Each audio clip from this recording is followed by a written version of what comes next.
Make sure you knead the dough well. It should be malleable but not sticky. Then leave it to rest for 20 minutes. Take small pieces of dough and roll them into small balls. Coat them with some reserved flour, then work them into a disc with your hands. You can then roll them flat and thin with a rolling pin, adding flour as required to prevent the chapati from sticking to the pin or board. Place the rolled chapati on a floured plate and continue until you have used up the dough. When you have all your chapatis prepared, heat a griddle plate or non-stick frying pan until it's very hot. Don't use any oil though. Start cooking the chapatis on the hot griddle until they puff up. Then turn and cook the other side, pressing lightly around the edges with a folded tea towel. As each one is cooked, wrap in a clean tea towel until all are ready. This prevents them from drying out. To serve, lightly spread with ghee, which is clarified butter. Chapatis are generally served as an accompaniment to curries and vegetables.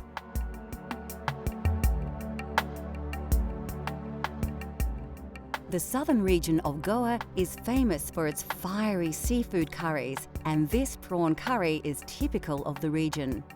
It's hot, spicy, and its intense flavours are the result of combining numerous ingredients. It's not a difficult curry to cook when you've been cooking. It has a lot of ingredients. You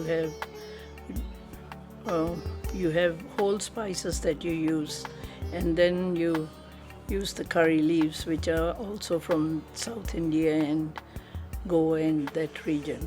And then you use other spices like curry powders, which we blend ourselves, and turmeric and chili powder and things like that. And then you use ground stuff, grind onions and whatever.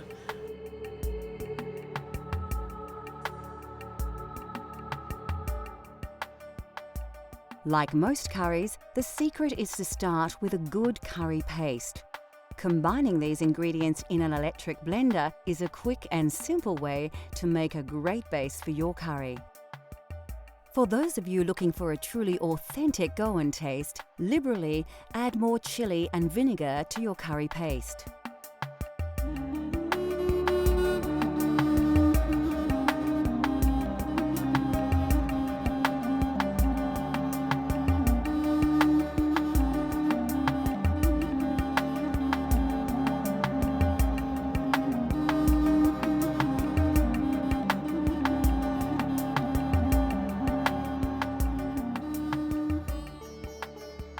The second stage of this recipe requires a vast array of spices and other ingredients, so it's important to ensure that you prepare everything well before you start cooking. We're using green prawns with their shells intact, but you could use any type of prawn.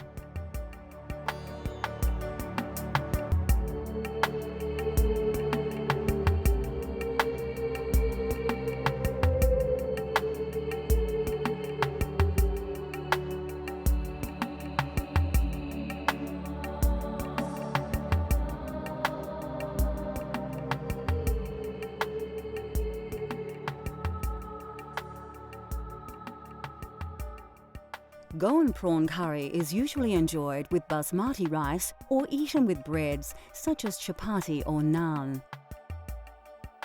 To begin, place a chopped red onion into your blender. Add 2 long red chilies and about 3 tablespoons of cooked white onions, 4 peeled cloves of garlic and 2 tablespoons of tomato paste. Next, add 2 tablespoons of white vinegar, 3 chopped tomatoes and half a red capsicum chopped. Finally, pour about 1/4 of a cup of water over all the ingredients. Now blend everything together until you have a well-mixed liquid paste.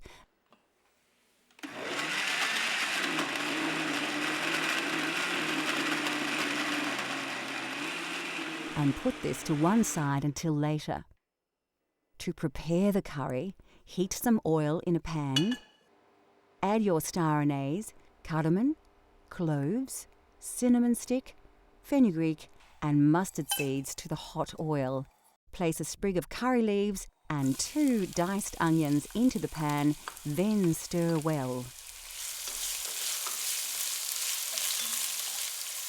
Take some ginger and garlic paste and stir around 2 teaspoons into your curry base. Pour in around half a cup of water and mix well.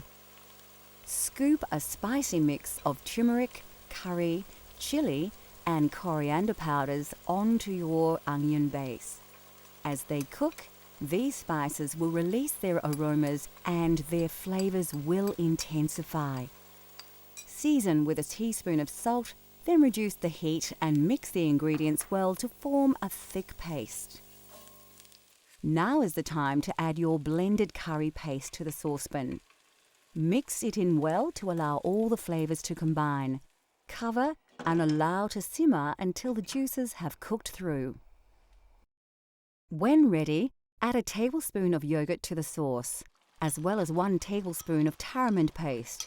Then pour in half a can of coconut milk. These will help to bind all the ingredients together into a rich, creamy sauce. Take the juice of half a lemon and add it to the sauce. You can now add your prawns to the curry and then bring the sauce to the boil once to cook them. Remove the saucepan from the heat. Sprinkle 3 tablespoons of fresh chopped coriander and stir. Finally, cover and allow the curry to stand for 5 to 10 minutes before serving with basmati rice.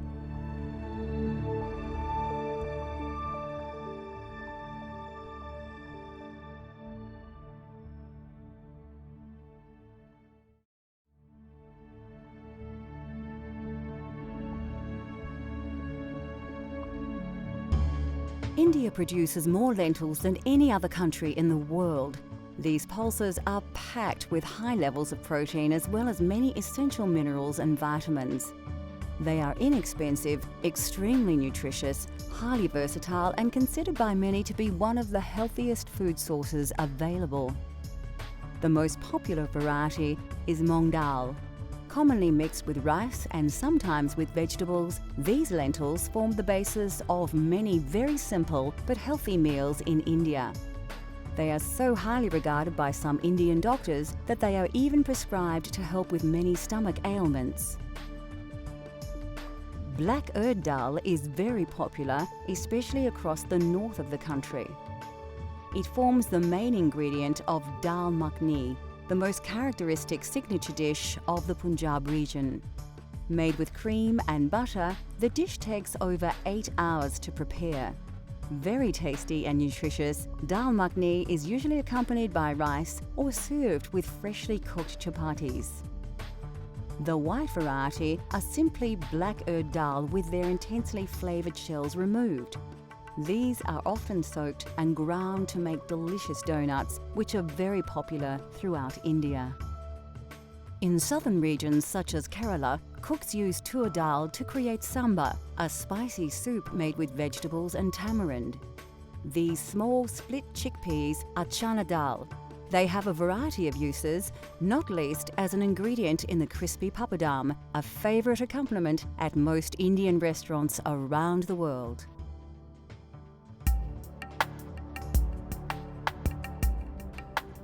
Lentils and beans are indispensable to Indian culture, revered for their pure and gentle digestive qualities. No other dish is more central to Indian cuisine than dal, a flavoursome traditional classic. Dal is actually a staple all over India, not only in the north. All over India, everybody eats dal. It is actually the poor man's staple food, really. But we always have dal with whatever you cook, you have in it.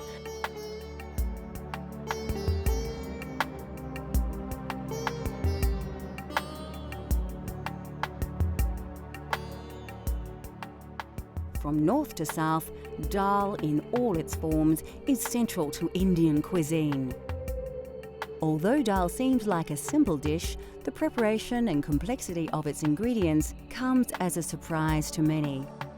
With a little time though, anybody can create a delicious dal at home.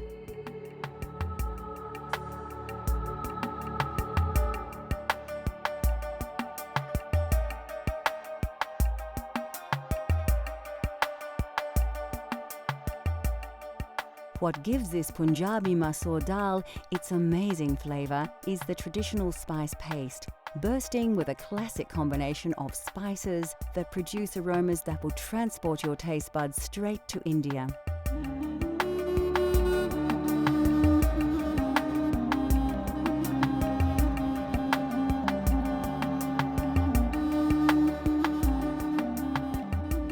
Although once limited to a very select few, all these exotic spices can now be sourced directly from your local supermarket. Firstly, take your washed red lentils and place them in a medium-sized saucepan. Add the water to the pot, then stir in your turmeric powder, salt, a dash of chili powder, the garlic and ginger paste, a dash of fenugreek seeds, and a tablespoon of oil. You can find garlic and ginger paste in most Asian grocers, or simply buy them individually and combine them yourself. Chop the fresh chili and add it to the ingredients, along with the diced tomato.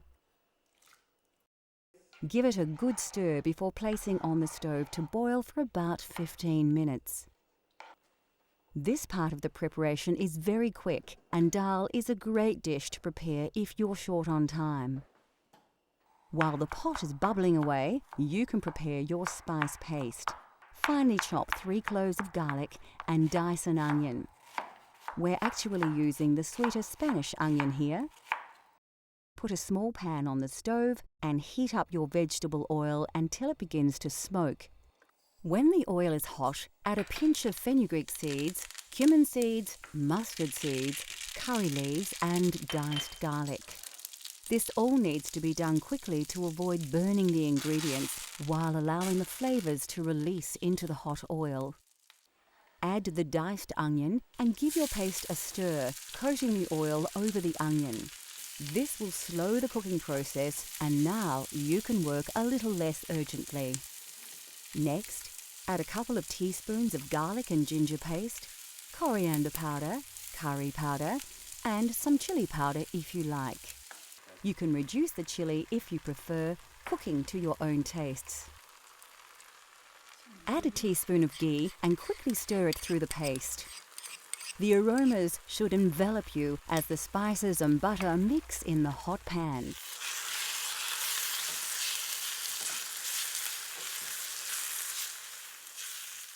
By now, your dal should be cooking nicely, and a large portion of the water will have been absorbed by the lentils. Stir the spice paste into the dal on the stove top and mix in well. Keep it on the heat while stirring to help the flavours combine. Lastly, finely chop some fresh coriander, stalks and all, and add it to the dal. Keep a little aside to use as a garnish when serving.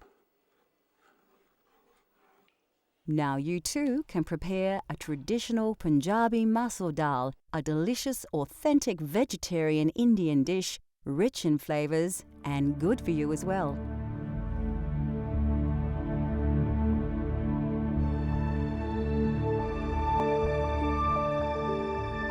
Now that we have revealed the simple yet spectacular delights of Indian cuisine, considered by many to be the most varied and exotic of all cuisines, we hope that we have inspired you to explore these flavours for yourself.